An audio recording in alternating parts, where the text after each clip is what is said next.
गेल्या 4 वर्षांपासून शिवसेना पक्षाच्या बाबतीतली प्रलंबित असलेल्या केसची सुनावणी ही सुरू झालेली आहे. मी आजपर्यंत कधीही आणि यापुढेही हे प्रकरण न्यायप्रविष्ट असल्यामुळे बोललेलं नाही आणि बोलणार नाहीये. आमची साधी अपेक्षा अशी आहे की संविधानाप्रमाणे निकाल दिला जावा आणि तो दिला जाईल याची मला खात्री आहे. न्यायालयाबद्दल आम्हाला पूर्ण आदर आणि विश्वास आहे. परंतु सध्या देशामध्ये जे वातावरण आहे ते वातावरण पाहिल्यानंतर मला त्या वातावरणाबद्दल आणि ज्या काही घटना घडत आहेत त्याच्याबद्दल बोलणं हे भाग आहे असं वाटतं. म्हणून आज मी आपल्याला बोलवलेलं आहे. एकूणच सध्या देशात म्हणजे आपण आता पावसाळा सुरू आहे. शाळेमध्ये असताना मतलई वारे हा एक वाऱ्यांचा प्रकार ऐकला होता की जे संध्याकाळी आणि सकाळी जमिनीवरून समुद्राकडे जातात आणि जमीन थंड होते. आपल्या देशात राजकारणात सध्या मतलबी वारे सुरू आहेत.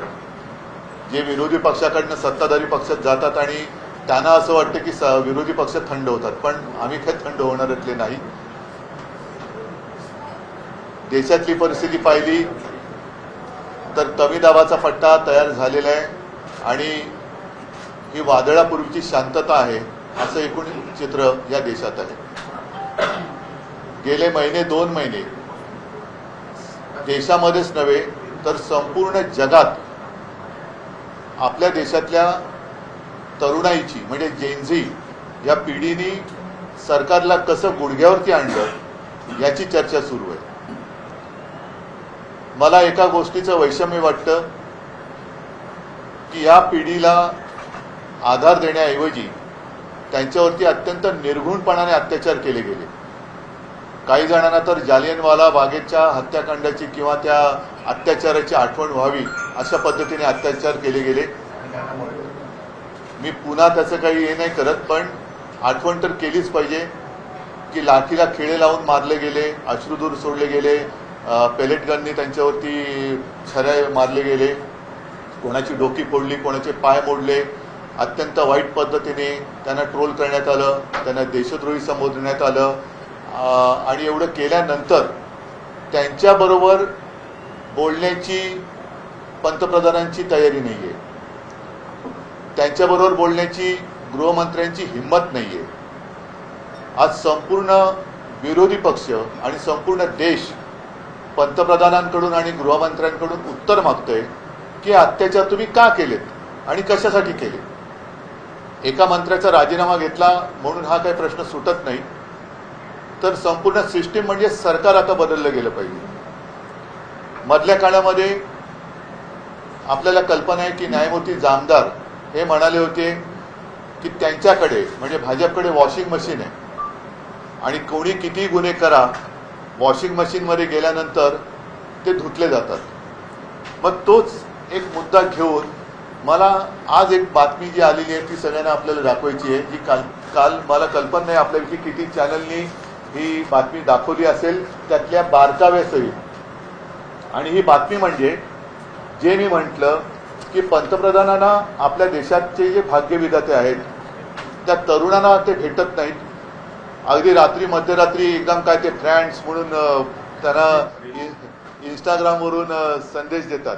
म्हणजे आता ही एक बघण्यासारखी गोष्ट आहे की कोरोनाच्या काळामध्ये जेव्हा मी फेसबुक लाईव्ह करत होतो तेव्हा मला जे उपदेश देत होते की फेसबुकवरून सरकार चालत नाही, आता इंस्टाग्रामवरून सरकार चालवण्याची वेळ आलेली आहे.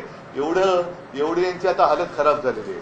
आणि मला नाही वाटत अशी म्हणजे कदाचित हे खरं आहे की जे काँग्रेसला जमलं नाही गेल्या 60-65 वर्षात त्यावेळेला ते यांनी करून दाखवलं. कारण काँग्रेसने एवढ्या शिव्या त्यांच्या डोळ्या देखत कधीच खाल्ल्या नव्हत्या. तेवढ्या शिव्या आणि नालस्ती पंतप्रधान माननीय पंतप्रधान आणि गृहमंत्र्यांच्या वाट्याला आलेल्या आहेत. साहजिकच आहे, परत एकदा सांगतो की या तरुणांना भेटण्यासाठी यांच्याकडे वेळ नाही किंवा त्यांना कमीपणा वाटतो. मात्र जे गद्दार शिवसेना चोरून शहासेना ज्यांनी स्थापन केलेली आहे आणि स्वतःला जे शिवसेना म्हणून मिरवत आहेत ते गद्दार काल पंतप्रधानांना जाऊन भेटले. त्यांना भेटायला पंतप्रधानांकडे वेळ आहे. शहा सेनेचे प्रमुख शहा काल मुंबईत होते. त्यांचं स्वागत त्यांनी ठेवलेल्या या गद्दारांनी केलं असेलच. मात्र हे गद्दार खासदार यांना भेटायला मोदींना वेळ आहे. मोदी त्यांना नुसते भेटलेच नाही, तर मोदींनी जे काय त्यानं सांगितलं की जसं आपण म्हणतो की स्वामी समर्थांना आपण एक त्यांच्या चरणी लीन होतो, याचं कारण का की संकटाच्या वेळेला आपल्या पाठी कोणीतरी आहे. म्हणून स्वामी समर्थांचं जे वाक्य आहे की भिवू नकोस, मी आहे तुझ्या पाठीशी, तसं आता मोदी नवीन स्वामी झालेत की काय. म्हणजे देशात तरुणाई तर त्यांना यथेच्छ त्यांची निंदा नालस्ती करते, पण मोदी महाशय या गद्दारांना सांगतायत की भिवू नकोस, मी तुमच्या पाठीशी आहे. म्हणजे हे एक म्हणजे फार विचित्र आहे. आणि आता या गद्दारांना चिंता कसली आहे, कारण वॉशिंग मशीनमध्ये गेलेत, यांना आता यांच्यावरचे डाग तर धुतले गेलेत, मात्र गद्दारीचा डाग हा धुतला जात नाहीये. तो डाग धुणारं वॉशिंग मशीन अजून भाजपकडे आलेलं नाहीये. हे बाकीच्यांकडे फोटो आलेले आहेत. काल त्यांची भेट झाली. परत एकदा सांगतो की देशातले तरुण तिकडे त्यांच्या न्याय हक्कासाठी आंदोलन करताना त्यांच्यावरती लाट्या काठ्या गोळ्या चालवतात. त्यांना तुम्हाला भेटता येत नाही आणि बेशरमपणाने गद्दारांना नुसते भेटत नाही, तर मी तुमच्या पाठीशी आहे हे सांगतायत. तर हे वाक्य त्यांनी तरुणांना सांगायला पाहिजे होतं की कशाला तुम्ही घाबरताय, मी तुमच्या पाठीशी आहे, काही काळजी करू नका, मी देशाचा पंतप्रधान आहे, मी तुमचा मोठा भाऊ म्हणा किंवा आजोबा म्हणा, काय असेल ते, किंवा फ्रेंड्स म्हणा आहे, तो तुम्ही भिवू नका, मी तुमच्या पाठीशी आहे.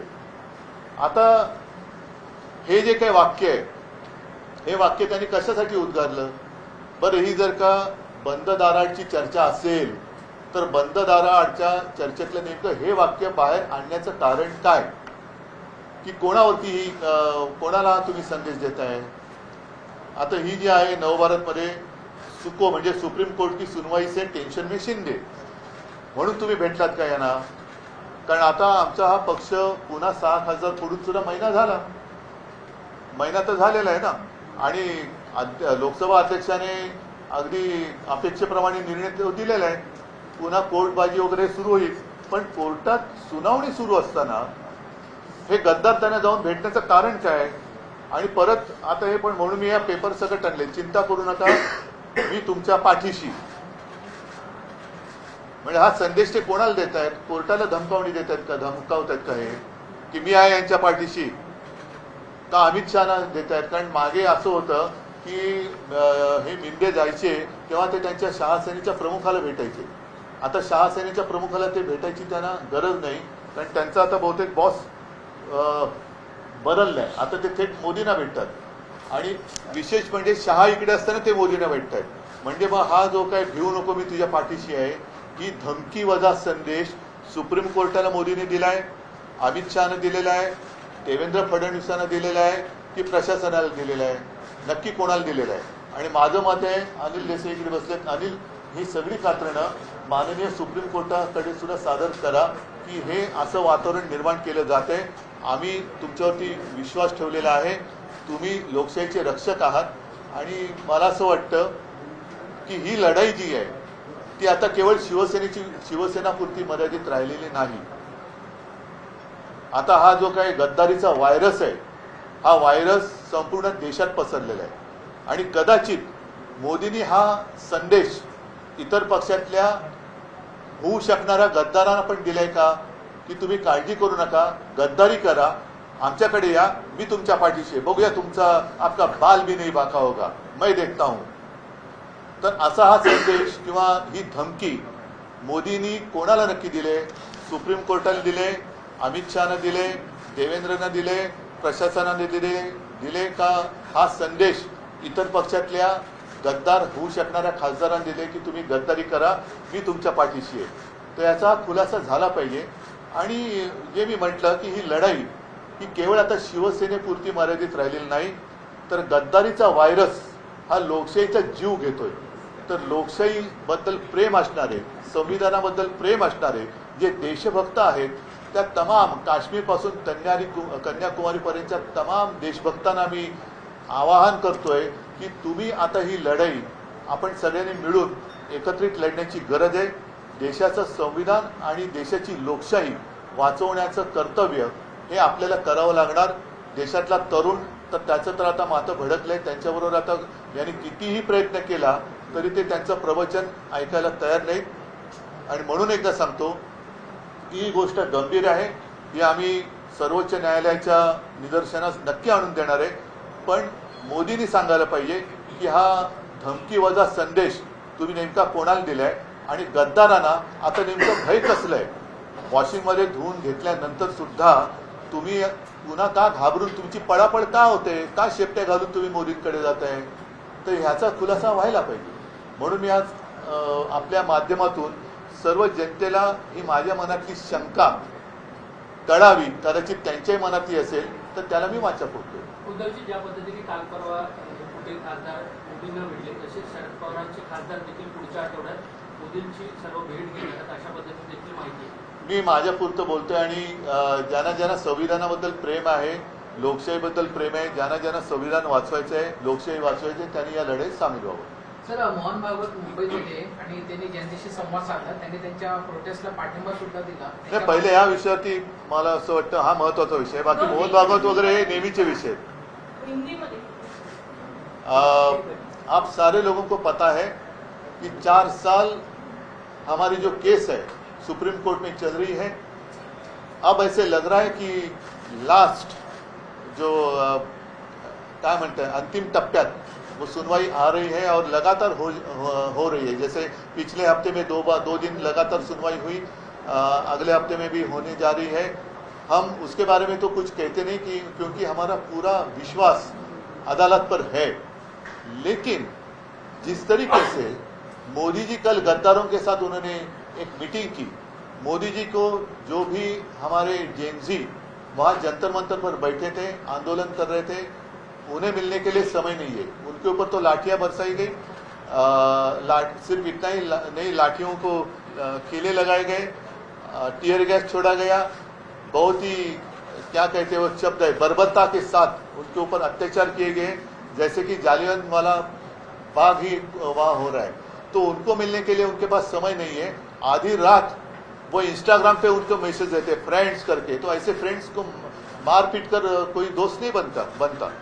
तो उन्हें मिलने के लिए समय नहीं है. मोदी जी को संसद में आने के लिए समय नहीं है, लेकिन गद्दारों को मिलने के लिए समय है. इतना ही नहीं, गद्दार तो गद्दार ही है, लेकिन उनको एक अभय दिया जा रहा है कि आप डरो मत, मैं आपके पीछे हूँ, मैं आपके साथ हूँ. तो ये जो संदेश है, ये जो मैसेज है, क्या ये धमकी है? और ये धमकी है तो किसको दी है? क्या सुप्रीम कोर्ट को आप डराना चाहते हैं कि डरिए, आप ये नहीं करिए, ऐसा करिए, ऐसे ही करना होगा क्योंकि मैं इनके साथ हूँ. तो ये जो मैसेज है आपने किसको दिया है? सुप्रीम कोर्ट को दिया है, अमित शाह को दिया है, क्योंकि आज तक कभी ऐसे हुआ नहीं था. अमित शाह मतलब शाह सेना, जिसको मैं शाह सेना कहता हूँ, जो गद्दार सेना है, वो जब मुंबई में आए हैं तब ये जाकर दिल्ली में मोदी जी को मिल रहे हैं. तो अमित शाह को मैसेज दिया है, देवेंद्र जी को दिया है, प्रशासन को दिया है, या अन्य सारे पार्टी में जितने लोग गद्दारी करना चाहते हैं उनको एक मैसेज दिया है कि आप बिंदास गद्दारी करो, आपका बाल भी नहीं बाकी होगा, बाका होगा, मैं आपके साथ हूँ. सर, क्या आपको लगता है इस मुलाकात से जो कोर्ट में केस चल रहा है उस पर असर पड़ेगा? शायद ये कोशिश है, या असर तो नहीं पड़ने देंगे. इतना तो भरोसा हमारा अदालत पर या चीफ जस्टिस साहब के ऊपर है. लेकिन क्या ये कोशिश तो नहीं है? यही हमारे मन में आशंका है कि क्या मोदी उनको डराना चाहते हैं, सुप्रीम कोर्ट को डराना चाहते हैं कि आप देखो ऐसे करेंगे तो मैं इनके साथ हूं. ये क्या है? क्यों गद्दारों के साथ प्रधानमंत्री, देश का प्रधानमंत्री गद्दारों के साथ क्यों बात कर रहा है? युवाओं के साथ क्यों नहीं और गद्दारों के साथ क्यों? उद्धवजी, 3 ते 4 वर्षापासून या पक्षचिन्हाच्या संदर्भातली सुनावणी सुरू आहे. ती सुनावणी कदाचित अंतिम टप्प्यात आली असल्यामुळे की त्या दरम्यान हे सगळ्या घडामोडी घडतात. त्यामुळे न्याय मिळेल किंवा निकाल लागेल असं वाटतंय. हम तो पिछले 4 साल से इंतजार कर रहे हैं की 4 वर्षात आम्हाला असं वाटते की आता लागेल, पण ते पुढे चाललेलं आहे. आता मात्र ज्या पद्धतीने प्रश्नोत्तरं चाललेली आहेत, माननीय न्यायमूर्ती सुद्धा आमच्या वकिलांना प्रश्न विचारतात की जे प्रश्न निवडणूक आयोगाने विचारायला पाहिजे होते. आणि एक गोष्ट महत्त्वाची आहे की निवडणूक आयोगाने जे बिनधास्तपणाने सांगितलं की आमच्या पक्षाची घटना त्यांच्याकडे नाही. अरे नाही तर आमच्याकडे मागायची, आम्ही दिलेली होतीच, पण नाही म्हणून तुम्ही, याला काहीच अर्थ नाहीये की घटना नाही म्हणून तुमचं, घटना आम्ही दिलेली होती. जर तुमच्याकडे घटना गहाळ झाली असेल तर आमच्याकडे मागा, आम्ही तुम्हाला पुन्हा घटना देऊ, पण घटना नाही म्हणून तुम्ही निकाल नाही बदलू शकत. तर या अशा काही गोष्टी ज्या आहेत जे या वेळेला पहिल्या प्रथम ही प्रश्नोत्तर होत आहेत, म्हणून आम्ही आशादायी आहोत. आम्हाला कोणावरही अन्याय करून निकाल नको आहे. संविधानानुसार आम्हाला निकाल पाहिजे. जर संविधानानुसार पाहिलं तर हे गद्दार यांनी सरकार स्थापनच करू शकत नव्हते, अशी ही परिस्थिती आहे. तुम्ही पत्रकार परिषदेच्या वेळेस उल्लेख केला की कमी दाबाचा पट्टा निर्माण झाला आणि वादळापूर्वीची शांतता आहे. नक्की यातून तुम्हाला म्हणजे काय म्हणायचं? त्यातून असं आहे की देशात आता सगळे लोक बोलायला लागलेले आहेत. देशात सगळे लोक आता या मोदी सरकारविरुद्ध बोलायला लागलेले आहेत, कारण आता फसवणुकीचे दिवस गेले. आजचे दिन वाट बघता बघता अत्यंत वाईट दिवस यायला लागलेले आहेत आणि हे याच्यासाठी लोकांनी सरकारला पाठिंबा नव्हता दिला. गद्दारी करून सरकार वाचवणं याच्यासाठी ज्यांनी कोणी मतं दिली त्यांनी मोदींना मतं नव्हती दिली. उद्धवजी एकीकडे मोहन भागवत तरुणांशी संवाद साधतात, दुसरीकडे मुंबई- पण तरुण ऐकायला तयार नाहीये. मोहनजी काल आले होते, तरुणांशी एक संवाद साधण्याचा त्यांनी एक केविलवाणा प्रयत्न जरूर केला, पण त्यातनं बाहेर पडलेल्या तरुणांची जी काय प्रतिक्रिया आहे ते कोणी ते ऐकायच्या मानसिकतेत नाही. त्यांचं म्हणणं की तुम्ही आत्ता काय करताय आणि प्रवचनं काय देतात तुम्ही, हे सुधरत का नाहीये. सरकार तुमचं आहे ना, सरकार तुमचं आहे, तुम्ही मेहनत करून आणलेलं सरकार आहे. हे सरकार असं वागताना तुम्ही गप्प का बसलात, का तिकडे जाऊन भेटला नाही लोकांना. आणि तिकडे आता सुद्धा अमित शहाचा राजीनामा मागितला जातोय. जर RSS सरकार चालवत असेल आणि RSSचं भाजप ऐकत असेल तर मोहनजींनी मुलांची संवाद साधण्याच्या आधी अमित शहाचा राजीनामा घेऊन मग साधायला पाहिजे. तरुणांचे आणि पंतप्रधानांचे अनेक ठिकाणी पोस्टर्स लागले, JNG, PM आणि अशा पद्धतीचं. हे भाडोत्री लोक आहेत. या भाडोत्री ही आता काय झालंय, भाजपला आता फेस सेव्हिंग राहिलेलं नाही, कारण त्यांच्या तोंडाला फेस आलाय. म्हणून जसं ते ट्रोलर गँग आहे, हे गँग आहे, त्या गँग आहे, तशी त्यांची पोस्टर गँग आहे. सोडून द्या. मला हा विषय फार आता महत्त्वाचा वाटतो की आमच्या केसची सुनावणी सुरू असताना जे पंतप्रधान जेनझींना नाही भेटले ते पंतप्रधान गद्दारांना भेटतायत आणि गद्दारांना सांगतात की भिवू नका, मी तुमच्या पाठीशी आहे. हे फार आक्षेपार्ह आहे आणि ह्याची दखल आम्ही तर घेतोच आहोत, जनतेने घेतली पाहिजे, पण सर्वोच्च न्यायालयाने सुद्धा घेतली पाहिजे आणि विचारलं पाहिजे की नेमकं तुम्ही कोणाला बोललेला आहात. सर, तुम्ही हा मुद्दा न्यायालयात मांडणार का? यांची भेट झाली आणि नेमकं हेच नाही, आम्ही ते मांडू आता, पण हे मी जनतेच्या न्यायालयात तर पहिल्या प्रथम मांडतोय. जनतेच्या न्यायालयात आपल्या माध्यमातून मी मांडतोय आणि हे आक्षेपार्ह आहे. पहिली गोष्ट, कोणाच्या पाठीशी वगैरे हा तर भाग वेगळाच, पण गद्दारांना आमच्या देशाचा पंतप्रधान भेटतोय आणि गद्दारी केल्याबद्दल घेऊ नका, मी तुमच्या पाठीशी सांगतोय, हे फार निंदनीय आहे. ठीक आहे, चला, धन्यवाद. छोड़ दो ना, इतना इम्पोर्टेंट क्यों दे रहे हैं उसको, जो आए और गए भी. नहीं, वो आए भी और गए भी, किसी ने गंभीरता से लिया भी नहीं. नहीं, मैंने उनको मैं नहीं दे रहा हूँ इम्पोर्टेंस, मेरे लिए देश का नहीं, इसलिए मैं नहीं देना, इसलिए मैं नहीं बोलना चाहता. नहीं, उनके साथ भी वहाँ की सरकार ने डायलॉग करना चाहिए और बच्चे हैं उनके साथ बात होनी चाहिए, करनी चाहिए. वो क्या मांग रहे हैं, क्या करना चाहते हैं, क्या चाहते हैं, तो बातचीत तो होनी चाहिए. क्या आप लोग जाएंगे उनसे मुलाकात करने जैसा दिल्ली गए? करेंगे, कोशिश करेंगे, अगर चाहे तो मैं जाऊंगा भी, ऐसी कोई बात नहीं है. ठीक है, फिलहाल मैं दोहराता हूँ. बात जिस तरह से प्रशांत किशोर की जीत हुई और फिर नहीं, छोड़ो ना, अभी इस मुद्दे से आप गुमराह नहीं करना किसी को.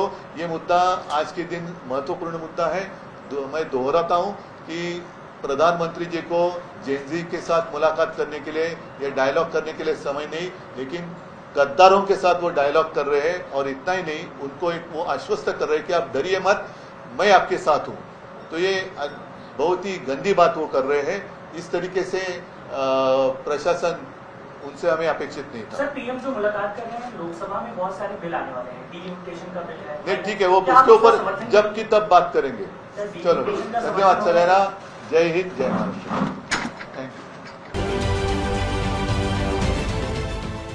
देश विदेशातील प्रत्येक घडामोडींचे लाईव्ह अपडेट मिळवण्यासाठी आता साम टीव्हीच्या सर्व सोशल मीडिया प्लॅटफॉर्मला लाईक, फॉलो आणि सबस्क्राईब करा.